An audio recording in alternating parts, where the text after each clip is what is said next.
Druga kluba na lestvici od zgoraj in spodaj sta z nami. Lep pozdrav, drage gledalke in spoštovani gledalci še s komentatorskega mesta.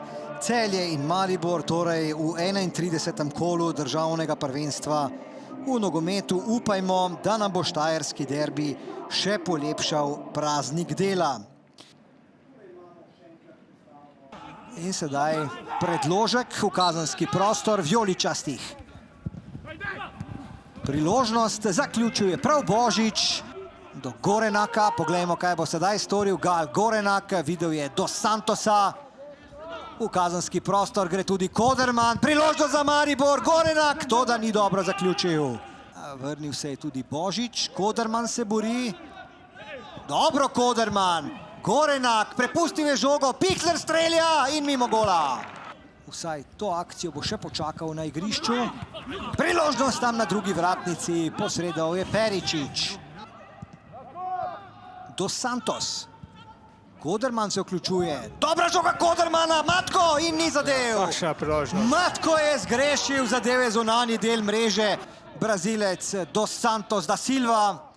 Pred njim je zaletel še vedno Dos Santos. Matko. Repas lahko strelja, ni zadev. Ja, tukaj je pomembno, da brambni igralci se zelo odločno štartajo na žogo. Vrbanec in avtogol! Avtogol Martinovića!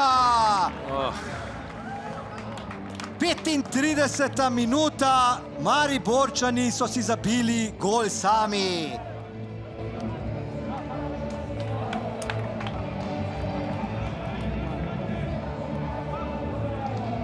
Sicer bo na začetku nadaljevanja psihološki moment zagotovo na strani Celja. Tu je Klinar. Klinar je v kazenskem prostoru.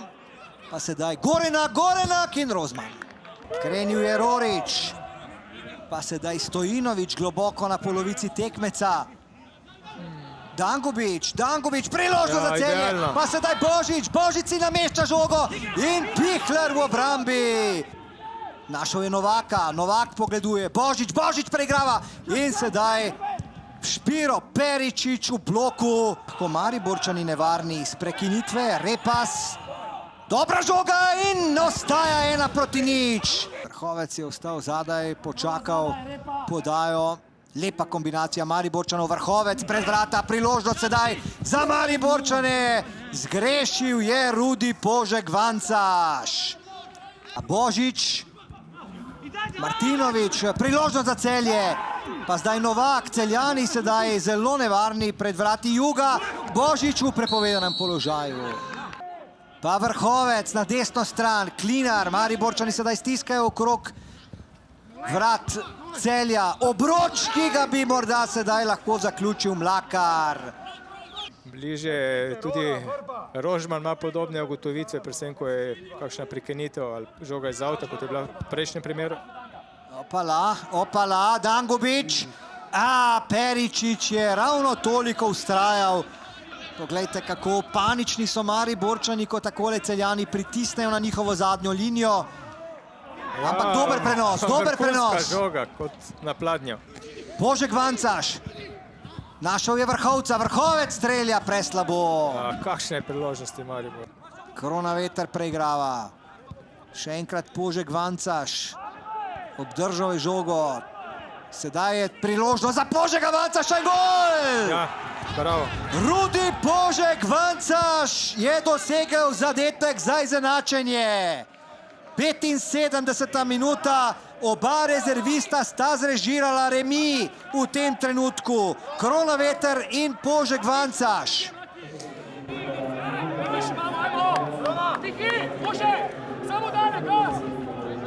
Vrhovec in Požek-Vancaš. Tu je Rudi Požek-Vancaš. Repas se je obrnil. Ali je to nova priložnost? Ne! Nekaj časa še imajo Mariborčani, da zadenejo. Celjani na drugi strani rešujejo točko, ki jo trenutno imajo. Toda tudi Celjani lahko recimo s kakšno hitro akcijo še pridejo pred vrata Juga. Tu sedaj poskuša. Lepa priložnost. Kakšna kontra. Zadetek Ester Sokler. Prodrl je Kuzmanović, potem pa Sokler za 2:1. Kakšen šok sedaj za Mariborčane. Veselijo se Celjani. Rezervista sta zdaj zadela še za Celje v 89. minuti. Kakšen prodor Kuzmanovića in potem dovolj, bi rekel, nesebičen, da je videl Soklerja, podal in 2-1. Ja, zadnji trenutek je ujel tiste 3 menjave, ker se je lomilo vse skupaj in Mariborčani potem so malo v teh letih upadli. Korona veter, ni še konec, Požek Vancaš, priložnost in ni zadetka.